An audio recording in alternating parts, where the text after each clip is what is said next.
Bismillahirrahmanirrahim. Assalamualaikum. Semoga kita baik-baik saja dan semoga kita masuk surga. Amin. Budaya mencontek dan akibatnya sekalipun tidak ketahuan. Sistem pendidikan di negara mimpi yang terbilang masih labil ini terus berupaya mencari jati diri dan mencari pola tentang sistem penilaian dan standarisasi mutu pendidikan. Berbagai upaya dilakukan oleh pemerintah melalui Kemendiknas dalam rangka mendidik anak bangsa dari ketertinggalan dan kebodohan. Upaya yang sudah dilakukan antara lain dengan memberlakukan kurikulum yang berubah dari satu periode ke periode yang lainnya. Telah kita ketahui bersama bahwa budaya mencontek di kalangan pelajar sudah hal yang wajar, bahkan seolah-olah sudah menjadi tradisi. Mencontek seringkali diartikan sebagai bentuk solidaritas. Tapi solidaritas ini sering disalahartikan, yaitu bagaimana kita membantu teman, baik dalam hal positif maupun negatif. Jika solidaritas diartikan sebagai solidaritas yang positif, maka akan berdampak positif juga, yaitu semakin eratnya rasa persatuan. Tapi jika solidaritas disalahartikan dengan memberikan contekan kepada teman, tentu saja ini akan menyimpang arti dari solidaritas yang sebenarnya. Beberapa orang beranggapan jika tidak memberikan contekan maka akan dianggap pelit dan tidak mempunyai teman. Hal ini yang membuat kita serba salah sehingga kita tetap mencontek meskipun kita tahu bahwa apa yang kita lakukan adalah hal yang salah. Sadar atau tidak, mencontek dapat mendatangkan bahaya baik jangka pendek maupun jangka panjang, baik bagi penyontek maupun yang dicontek. Bila seorang siswa terbiasa mencontek, maka kebiasaan itulah yang akan membentuk dirinya. Beberapa karakter yang dapat dihasilkan dari kegiatan mencontek antara lain mengambil milik orang lain tanpa izin, menyepelekan, senang jalan pintas dan malas berusaha keras.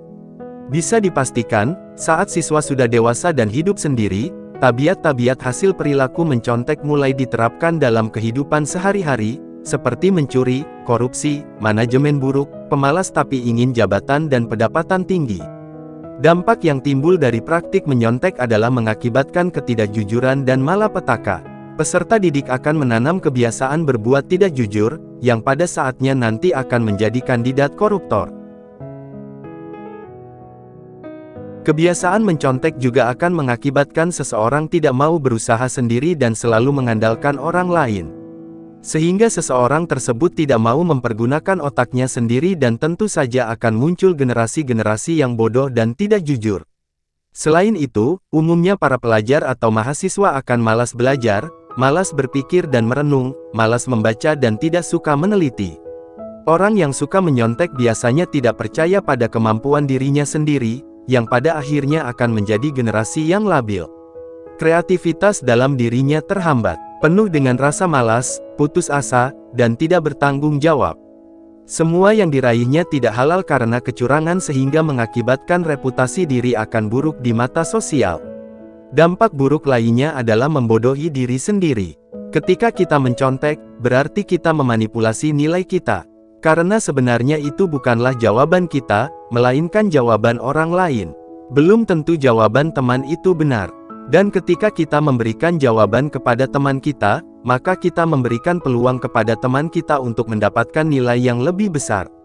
Setiap orang berpotensi untuk melakukan menyontek dan gejala kecenderungan semakin maraknya praktik menyontek di dunia pendidikan, maka perlu segera dilakukan review atau reformulasi sistem atau cara pengujian, penyelenggaraan tes yang berlangsung selama ini baik yang diselenggarakan secara massal oleh suatu badan atau kepanitiaan maupun yang diselenggarakan secara individual oleh setiap guru atau dosen.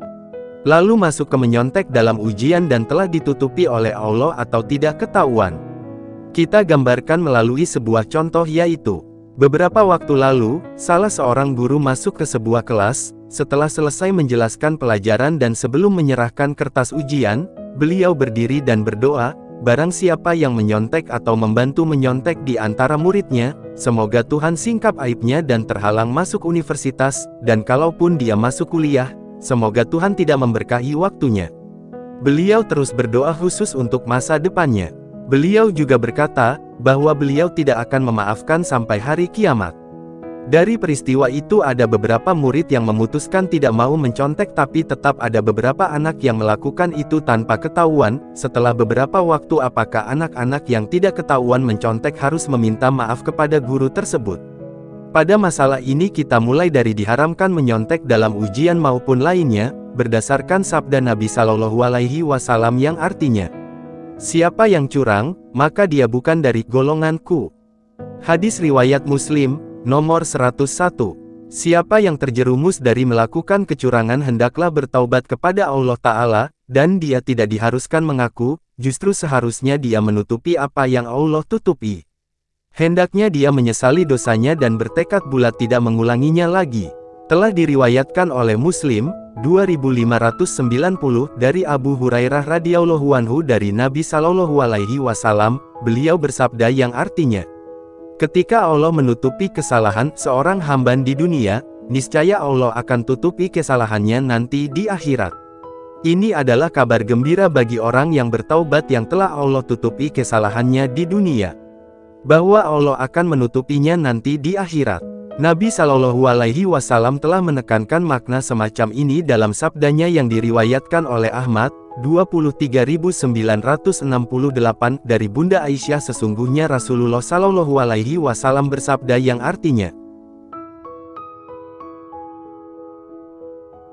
"Ada 3 hal saya bersumpah dengannya, Allah tidak menjadikan orang yang mempunyai saham dalam Islam, sama seperti orang yang tidak mempunyai saham."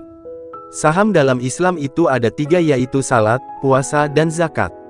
Jika Allah memberikan kekuasaan pada seorang hamba di dunia, lalu dia tunaikan dengan penuh amanah, maka Allah tidak akan serahkan urusannya nanti di hari kiamat kepada selainnya dari kalangan makhluk. Tidaklah seseorang mencintai suatu kaum, melainkan Allah akan jadikan dia bersama mereka. Yang keempat, kalau saya bersumpah, saya berharap agar tidak ada dosa. Tidaklah Allah menutupi dosa seorang hamba di dunia, melainkan Allah akan menutupinya nanti pada hari kiamat.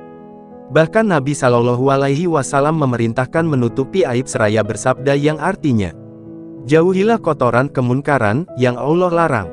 Barang siapa melakukannya, maka tutupilah sebagaimana Allah Azza wa Jalla menutupinya."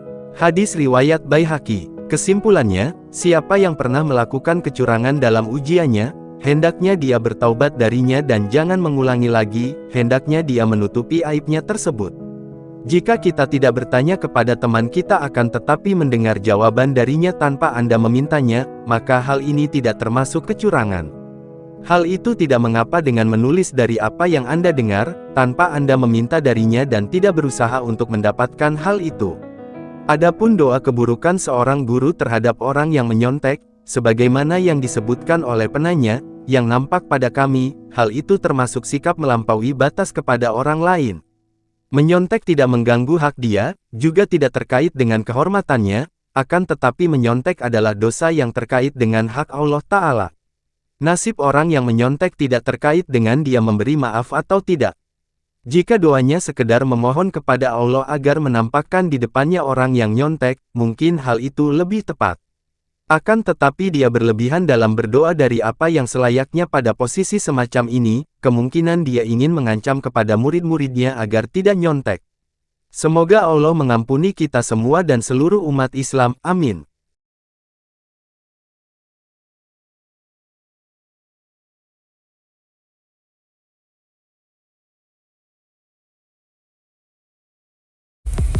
Terima kasih banyak.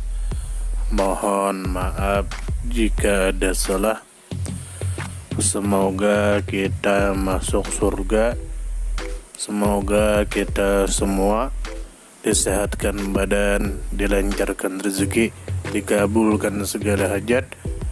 Terima kasih banyak. Sampai bertemu di pertemuan selanjutnya. Salam damai.